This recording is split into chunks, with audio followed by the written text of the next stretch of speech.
Hai semuanya, terima kasih sudah klik video ini. Di video kali ini aku mau cerita tentang kasus yang menurutku adalah salah satu kasus yang penting untuk aku bawakan. Bukan hanya karena ada pembunuhan, bukan hanya karena ada monster yang berkeliaran bebas, tapi karena kasus ini menunjukkan bagaimana sebuah kegagalan sistem hukum, sistem yang seharusnya melindungi orang, justru bisa menghancurkan kehidupan seseorang yang tidak bersalah. Dan juga seberapa bahayanya sebuah penggiringan opini publik yang belum jelas kebenarannya. Ini adalah kasus fitnah yang merusak hidup seseorang atas kasus yang tidak pernah dia lakukan, dan sampai hari ini pemerintah tidak meminta maaf secara terbuka kepada korban. Tapi sebelum itu, terima kasih buat teman-teman yang sudah dukung channel ini. Kali ini aku mau bacain salah satu komentar dari video sebelumnya. Komentar ini dari Diki Mukhtar 5154. Semangat berkarya bang, suka ini crime story kayak begini. Terima kasih untuk komentarnya, dan semoga aku bisa terus konsisten untuk membawakan konten-konten yang seru untuk kalian semua. Oke, nggak usah lama-lama, mari kita mulai ceritanya.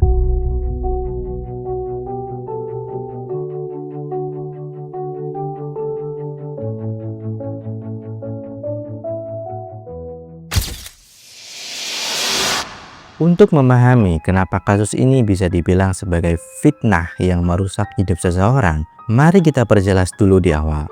Di Costa del Sol, di pantai selatan Spanyol, kawasan ini akhir era 1990-an adalah campuran yang unik antara desa-desa Spanyol tradisional dan gelombang ekspatriat asing, terutama dari Inggris yang pindah ke sana untuk menikmati matahari yang selalu hangat di sana dan juga menikmati biaya hidup yang relatif lebih rendah. Di kota kecil Mijas tinggal seorang perempuan bernama Alicia Hornos dan anak-anaknya. Salah satu anaknya bernama Rocío Wijnhof. Gadis berdarah Belanda Spanyol, anak dari keturunan Belanda yang sudah kembali ke negerinya sejak Rocío masih kecil. Rocío tumbuh bersama ibunya di sini, dirawat oleh seorang ibu dengan ayahnya yang nggak tahu kemana. Alicia bukan perempuan yang hidupnya normal konvensional untuk standar Spanyol era itu. Maksudnya adalah si Alicia ini, maaf ya teman-teman, bisa dibilang menyimpang begitu. Dia pernah menjalin hubungan dengan seorang perempuan lain bernama Dolores Vasquez yang sering dipanggil Loli oleh orang-orang terdekatnya. Loli adalah perempuan yang lahir dari keluarga imigran dari Galicia, Spanyol yang menetap di Inggris. Dia tumbuh di sana lama sebelum akhirnya kembali lagi ke Spanyol. Loli dan Alicia menjalin hubungan selama sekitar 11 tahun. Dari 11 tahun itu mereka tinggallah tuh bersama. Lalu Loli ikut membesarkan anak-anak dari Alicia, termasuk si Rocío ini teman-teman. Tapi hubungan Alicia dan Loli berakhir sekitar 4 tahun sebelum tragedi ini terjadi. Mereka sepakat untuk berpisah nih teman-teman. Lalu Alicia kemudian menjalin hubungan baru dengan seorang pria Spanyol. Hubungan Loli dengan keluarga Wijnhof masih terjalin meskipun sudah berpisah saat itu teman-teman. Ya bisa dibilang mereka masih berhubungan baik lah gitu, dekat tapi nggak dekat gitu, gitulah konteksnya. Tapi pada tanggal 9 Oktober 1999 malam itu ada pertandingan sepak bola besar teman-teman yang mempertemukan antara Belanda melawan Spanyol. Rocío ini menonton pertandingan itu bareng pacarnya di Las Lagunas, sebuah kawasan di Mijas. Setelah pertandingannya selesai, Rocío berpamitan nih sama pacarnya. Dia mau pulang dulu ke rumah buat ganti pakaian lah gitu. Lalu nantinya bakal pergi ke perayaan suatu acara bareng temen-temennya. Nah untuk jarak dari tempat pacarnya ke rumahnya ini nggak jauh-jauh amat bisa dibilang. Bahkan jalan kaki pun bisa nyampe kok. Tapi Rocío ini nggak sampai-sampai ke rumahnya. Dia juga nggak muncul-muncul di acara teman-temannya janjian tadi. Besok harinya ada nih darah yang ditemukan di jalanan yang seharusnya dilewati sama Rocío. Lalu 2 hari, 5 hari, seminggu tetap nggak ditemukan si Rocío ini teman-teman. Baru setelah 3 minggu kemudian pada tanggal 2 November 1999 Rocío berhasil ditemukan, tapi dengan keadaan yang sangat rusak karena pembusukan.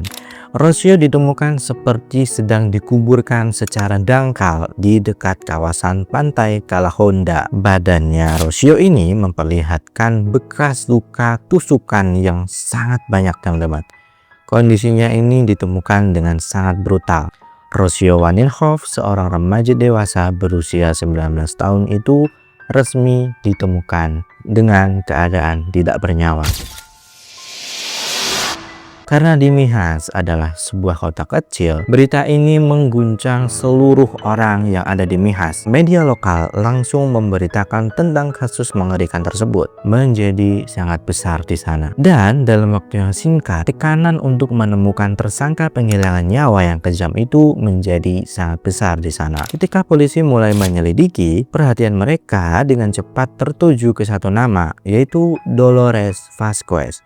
Alasannya sederhana, Loli adalah mantan pasangan dari Ibu Rocio. Seperti yang kita tahu, hubungan mereka sudah berakhir ya kan? Lalu teori yang dinarasikan oleh polisi adalah bahwa Loli menyimpan kebencian terhadap Alicia. Dan mungkin Loli melampiaskan kebencian itu kepada Rocio dengan cara menghilangkan nyawanya. Tapi ada masalah mendasar dari teori itu teman-teman. Tidak adanya bukti fisik yang ditemukan dari Loli dengan kejahatan itu. Nggak ada tes DNA, nggak ada pemeriksaan sidik jari. Intinya nggak ada seorang pun yang melihat Loli di dekat lokasi malam itu. Dan tentunya Loli punya alibinya nih teman-teman. Tapi di sini letak masalahnya menjadi lebih menakutkan lagi. Nggak ada bukti yang kuat, tapi yang ada hanyalah kesaksian-kesaksian yang sangat subjektif. Orang-orang menilai Loli terlihat terlalu tenang saat mendengar kabar kematian Rocio.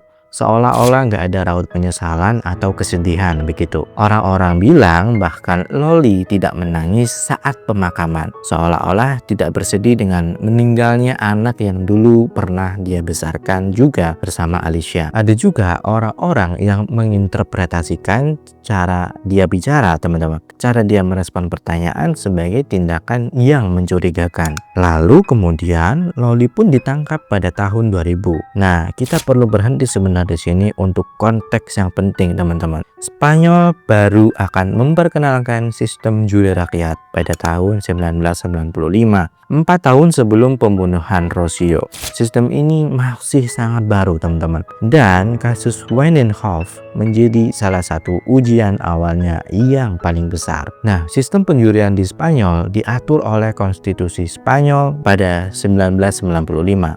Sistem ini dikenal dengan juri awam murni atau disebut juga jurado puro, di mana putusan terbagi secara ketat antara juri dan juga hakim profesional. Jadi untuk teknis dan prosedurnya kira-kira akan seperti ini teman-teman.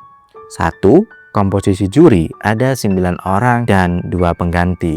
Sidang ini melibatkan 9 warga sipil sebagai juri inti dan 2 sebagai anggota cadangan. Lalu dipimpin oleh hakim yang profesional. Juri didampingi oleh hakim ketua Magistra Presidente dari Audiencia Provincial, pengadilan provinsi lah gitu teman-teman. Lalu kandidat juri dipilih secara acak melalui undian dari sensus pemilu setiap 2 tahun. Ketika persidangan dimulai pada tahun 2001, seluruh Spanyol mengikuti kasus ini teman-teman. Media mulai memberikan laporan-laporan berita yang luar biasa intensnya. Di sana, Loli digambarkan sebagai perempuan yang dingin, kalkulatif, dan berbahaya. Foto-fotonya ada di mana-mana. Setiap gerakan tubuhnya di ruang sidang dianalisa. Loli ketahuan tidak menangis, teman-teman. Media menulisnya secara kejam bahwa dia tidak punya perasaan. Tapi ketika Loli berbicara dengan tenang, media malah memframing bahwa dia terasa seperti seorang sosiopat. Jaksa penuntut membangun kasus sepenuhnya dari bukti sirkumstansial dan kesaksian orang-orang yang menafsirkan perilaku-perilaku Loli. Tidak ada satupun bukti fisik yang berhubungan dengan penghilangan nyawa Rocio itu. Dan dari asumsi-asumsi masyarakat yang beredar itu, juri sudah mendapatkan gambaran yang sangat jelas dari media sebelum persidangan bahkan dimulai. Pada bulan September 2001, juri rakyat memutuskan bahwa Dolores Vasquez resmi bersalah atas pembunuhan Rocio Wanenhoff. Hukuman yang diberikan adalah 15 tahun penjara teman-teman. Dan yang paling mencengangkan dalam keputusan mereka, juri tidak menyebutkan satupun bukti konkret yang menjadi dasar vonis. Mereka hanya menyatakan bersalah tanpa adanya bukti. Para ahli hukum yang mengikuti kasus ini jelas terkejut teman-teman, karena dalam sistem juri yang baru ini, juri seharusnya bisa memberikan keputusan bersalah tanpa harus menjelaskan alasan yang spesifik gitu. Tapi ya mau gimana lagi, itulah yang terjadi waktu itu. Dolores Vasquez atau Loli masuk penjara untuk pembunuhan yang tidak pernah dia lakukan. Di dalam penjara, kondisi Loli benar-benar tidak mudah teman-teman. Dia ditempatkan dalam sel isolasi selama 3 bulan di awal masa hukumannya. Tapi dia ditempatkan di sana bukan sebagai hukuman, tapi sebagai perlindungan untuknya karena para narapidana lain sudah mengenalnya dari media dan sudah mengincar Loli di dalam penjara. Kasus ini sudah terlanjur membuat dia dihakimi bahkan sebelum dirinya masuk penjara. Loli mengalami kecemasan berat, kondisi mentalnya pun memburuk teman-teman. Orang yang hidupnya selama ini berjalan normal dan jauh dari sorotan publik, tiba-tiba menjadi wajah di semua halaman surat kabar nasional dengan label seorang pembunuh. Sementara itu pengacaranya berusaha mengajukan banding. Dan 3 bulan setelah vonis dijatuhkan, Pengadilan Tinggi Andalusia melakukan sesuatu yang jarang terjadi. Mereka pun memutuskan membatalkan putusan sebelumnya itu dan memerintahkan untuk mengadakan persidangan ulang. Alasannya jelas, vonis juri dianggap tidak memiliki dasar yang cukup karena tidak didukung adanya bukti yang konkret yang bisa mendukung keputusan bersalah itu. Loli pun dibebaskan sementara menunggu persidangan ulang itu. Total dia sudah menghabiskan 519 hari di balik jeruji besi atau 17 bulan untuk kejahatan yang tidak pernah dia lakukan. Agustus 2003, hampir 4 tahun setelah pembunuhan Rocio, di kota Coin, sebuah kota kecil di pedalaman dekat Malaga yang letaknya nggak jauh dari Mijas, seorang gadis 17 tahun bernama Sonia Carabantes menghilang. Dia hilang dari depan rumahnya sendiri pada pagi hari. Orang tuanya cuma menemukan sepatu, tas, dan ponselnya yang tidak jauh dari rumah. Ada cairan merah juga di sana. Nah, 5 hari kemudian, jasad dari Sonia berhasil ditemukan. Ia ditemukan terkubur di bawah bebatuan besar di sebuah lahan kosong di dekat kota itu dan telah menjadi korban kekerasan seksual juga penghilangan nyawa. Investigator yang menangani kasus Sonia memperhatikan sesuatu yang membuat bulu kuduknya berdiri teman-teman. Masalahnya polanya itu hampir mirip dengan cara Rocio dilenyapkan 4 tahun yang lalu. Cirinya sama, gadis muda, area yang sama, menghilang mendadak dan ditemukan terkubur tidak jauh. Dan juga kekerasan ekstrem yang diterima oleh korban sangat-sangat mirip dan identik kejadiannya. Tapi kali ini berbeda dengan kasus Rocio. Penyelidik menemukan sesuatu di TKP, bukti biologis yang tertinggal di bawah kuku Sonia. Bukti itu adalah sebuah DNA sang pelaku dan profil DNA itu cocok dengan sampel yang sudah ada di dalam database kepolisian. Sampel dari TKP pembunuhan Rocio Wallenkopf 4 tahun sebelumnya. Sampel yang ditemukan itu adalah sebuah puntung rokok yang tidak berhasil diidentifikasi milik siapa. Tapi hal yang paling jelas adalah si pembunuh Rocio dan pembunuh Sonia adalah orang yang sama, fix dan sudah pasti. Dan yang terpenting lagi, orang ini bukanlah Dolores Vasquez atau Loli. Nah loh, terus siapa dong? Nah, lalu satu petunjuk lain datang secara bersamaan dengan ditemukannya DNA itu.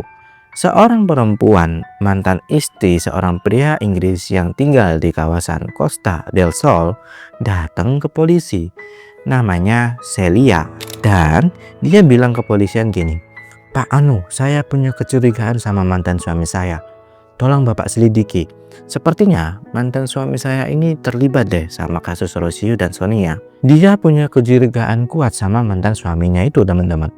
Nah, mereka sudah berpisah sejak tahun 2000. Tapi selama bertahun-tahun, sesuatu di dalam dirinya nggak bisa mengabaikan firasat itu. Dia sebutlah satu nama. Dan nama mantan suaminya itu adalah Tony King. Kabar itu benar-benar menjadi kabar baik buat kepolisian. Pihak kepolisian pun menghubungkan nama itu dengan sampel DNA yang tersedia. Diujilah itu sampel DNA dan ternyata teman-teman, DNA itu cocok. Tony King pun kemudian ditangkap oleh kepolisian. Dan ketika identitasnya mulai terbongkar, muncul detail-detail yang membuat banyak orang di Spanyol tercengang.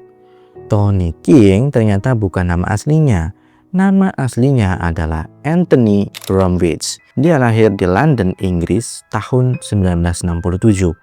Tumbuh di kawasan Holloway di London Utara. Pada tahun 1985, saat masih berusia 18 tahun, dia memulai serangkaian serangan terhadap perempuan di kawasan Holloway. Modusnya ini biadab teman-teman. Tony menyerang korban dari belakang, mencekik korban hingga setengah sadar, lalu melakukan tindakan bejat, yaitu kekerasan seksual. Lalu media Inggris menjulukinya sebagai The Holloway Strangler. Setelah 5 minggu, dia ditangkap dan diadili. Akhirnya Tony dijatuhi hukuman 10 tahun penjara pada tahun 1986. Bahkan hakim di persidangan itu menyebutnya sebagai monster. Tapi akhirnya Tony bebas setelah 15 tahun penjara. Tapi beberapa minggu setelah bebas, si Tony langsung ditangkap lagi nih teman-teman. Kali ini karena merampok seseorang perempuan dengan menodongkan senjata tajam. Nah, di penjara lagi lah itu si Tony, dan baru dibebaskan lagi pada tahun 1996. Bukannya kapok di penjara, setahun kemudian pada tahun 1997 dia mengancam seorang perempuan di stasiun kereta dan terekam CCTV. Rekaman itu ditayangkan di program kriminal populer di Inggris. Tapi Tony menolak datang ke kantor polisi dan memutuskan untuk kabur ke Spanyol. Di Spanyol, dia mengganti namanya dari Anthony Bromwich menjadi Tony King. Karena menurutnya nama King terlihat lebih macho gitu, lebih laki gitu. Kemudian di Spanyol, Tony menikahi seorang perempuan bernama Celia dan dikaruniai seorang putri. Tony bekerja sebagai bartender dan bekerja serabutan di sekitar kawasan Malaga. Dan di sanalah dia belajar hidup normal di tengah masyarakat seperti orang biasa. Disinilah bagian yang membuat kasus ini bukan sekedar kisah tentang pembunuhan, tapi tentang kegagalan sistemik. Setelah Tony King ditangkap dan identitasnya terungkap, muncullah sebuah fakta yang tidak bisa diabaikan. Pihak kepolisian Inggris sudah mengirimkan peringatan kepada Interpol tentang Tony King, tentang orang ini gitu teman-teman. Tentang orang ini, namanya, rekam jejaknya, dan fakta bahwa dia sudah pindah ke Spanyol sebagai pelarian dari penyelidikan.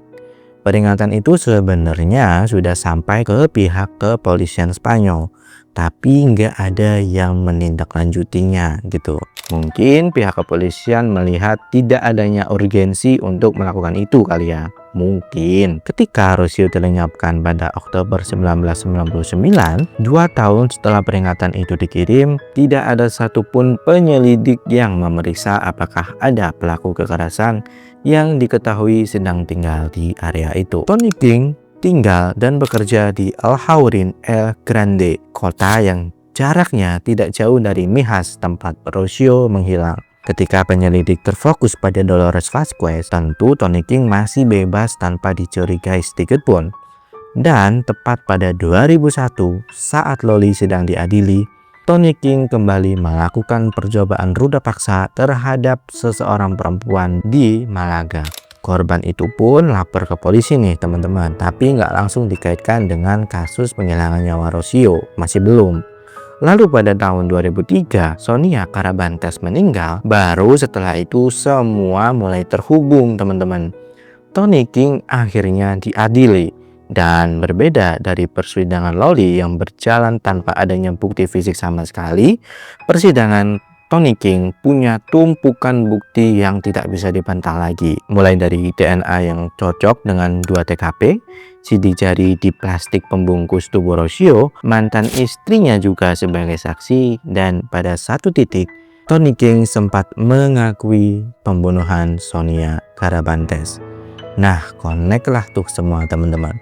Pada tahun 2005, Tony King dijatuhi hukuman 36 tahun penjara untuk penculikan, kekerasan seksual, dan pelenyapan Sonia Karabantes.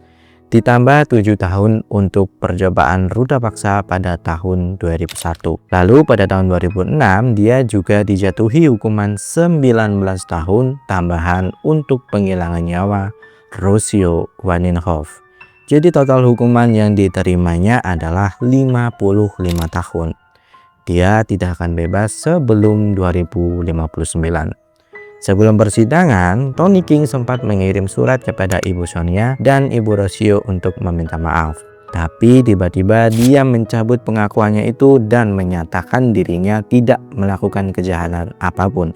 Gila sih ini orang teman-teman. Dengan ditangkapnya Tony King, semua tuduhan terhadap Dolores Vazquez resmi gugur. Loli akhirnya dinyatakan bebas teman-teman.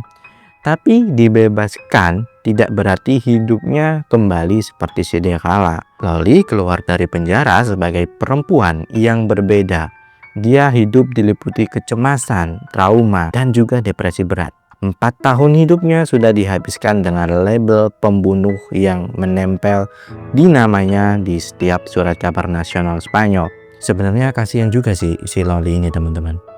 Loli akhirnya meninggalkan Spanyol dan pergi ke Inggris untuk bergabung dengan saudara perempuannya di sana dan memilih hidup jauh dari sorotan media. Tapi tetap dia mencari keadilan secara hukum. Pada 2006 dia mengajukan gugatan kepada Kementerian Kehakiman Spanyol untuk ganti rugi 4 juta euro atas kerusakan fisik, psikologis, dan emosional yang tidak pernah hilang sepenuhnya. Pihak kementerian menawarkan 120 euro teman-teman dan menyebut itu sebagai jumlah yang dirasa cukup untuk Loli. Loli jelas menolak. Lalu bertahun-tahun pun berlalu dengan proses hukum. Pada tahun 2011 kementerian meninjau ulang kasusnya dan memutuskan Loli tidak berhak sama sekali mendapatkan kompensasi sama sekali. Alasannya adalah sebuah undang-undang baru disahkan pada 2010 yang menyatakan bahwa kompensasi atas peradilan yang salah tidak berlaku jika ada korban pembunuhan dalam kasus tersebut. Bahkan jika orang yang dihukum terbukti keliru sama sekali dan tidak bersalah. Jadi intinya karena Rocio memang dibunuh oleh orang lain, maka Loli tidak bisa mendapatkan kompensasi atas hukuman yang salah yang dijatuhkan kepadanya karena aturan undang-undang baru pada tahun 2010 itu. Meskipun Loli adalah korban fitnah lah kasarnya. Mahkamah Agung pada akhirnya menguatkan penolakan kompensasi itu. Dan Loli pun harus menerima pil pahit itu teman-teman. Dia tidak menerima kompensasi dan tidak ada permintaan maaf secara resmi dari pemerintah. Kasus ini penting bukan cuma sebagai kisah kriminal. Ini adalah studi kasus tentang bagaimana sebuah masyarakat bisa menjadi mesin penghukum ketika semua faktor yang salah bergabung pada waktu yang salah. Faktor pertama, media yang bergerak terlalu cepat dari fakta sebelum satu bukti fisik pun dikumpulkan. Loli sudah digambarkan sebagai tersangka di halaman depan surat kabar. Foto-fotonya pun dipilih untuk membuatnya terlihat dingin dan tidak bersahabat. Setiap aspek kehidupannya juga dianalisa dan diinterpretasikan dengan asumsi bersalah. Faktor kedua, prasangka yang tidak pernah diakui Loli adalah perempuan yang pernah berhubungan dengan perempuan lain. Di Spanyol pada tahun 1999, di komunitas konservatif Costa del Sol itu cukup membuat banyak orang sudah memutuskan sesuatu tentang karakter dan moralitas sebelum satupun kesaksian disampaikan. Dan faktor ketiga, sistem hukum yang gagal di titik paling kritis. Juri rakyat yang baru diperkenalkan terdiri dari orang-orang biasa yang sudah terpapar sangat banyak pemberitaan media sebelum persidangan, memutuskan vonis tanpa menyebutkan satupun bukti konkret, dan sistem itu mengizinkan hal tersebut terjadi. Dan faktor keempat, kegagalan informasi yang membiarkan pembunuh nyata berkeliaran. Interpol sudah memperingatkan bahwa ada pria berbahaya dengan rekam jejak kekerasan seksual yang panjang pindah ke Spanyol. Peringatan itu justru diabaikan, sementara polisi fokus mengejar si Loli. Rocio mati karena sistem gagal menangkap Tony King sebagai pelaku aslinya, dan juga Loli kehilangan hidupnya karena sistem gagal menjalankan kewajibannya. Tahun 2025, 26 tahun setelah pembunuhan Rocio, kota kecil Villalba di Galicia, kota asal keluarga Loli, memberikan penghargaan sipil kepada Dolores Vazquez. Penghargaan atas martabat dalam menghadapi penderitaan yang tidak terbayangkan itu. Itu adalah pengakuan pertama yang pernah dia terima secara resmi dan publik bahwa yang terjadi padanya adalah sebuah ketidakadilan. 26 tahun kemudian, pemerintah Spanyol bahkan belum pernah meminta maaf kepadanya. Tidak ada satupun kompensasi, tidak ada pengakuan resmi dari institusi yang menghukumnya. Tony King masih di penjara dan tidak akan bebas sebelum 2059. Itu pun kalau dia masih hidup saat itu. Kasus Rocio dan juga kasus Sonia adalah pengingat bahwa keadilan bukan soal menangkap pelaku yang benar, tapi juga melalui prosedur-prosedur yang tepat. Dan dalam kasus ini, Spanyol gagal di kedua sisi sekaligus. Oke, itu dia ceritanya teman-teman. Kalau ada yang mau ditambahkan atau ada yang perlu dikoreksi, tulis aja di kolom komentar. Kalau mau request pembahasan juga boleh. Komen aja di bawah. Oke teman-teman, terima kasih sudah menonton. Sampai jumpa di video selanjutnya. Saya Lendra. Bye.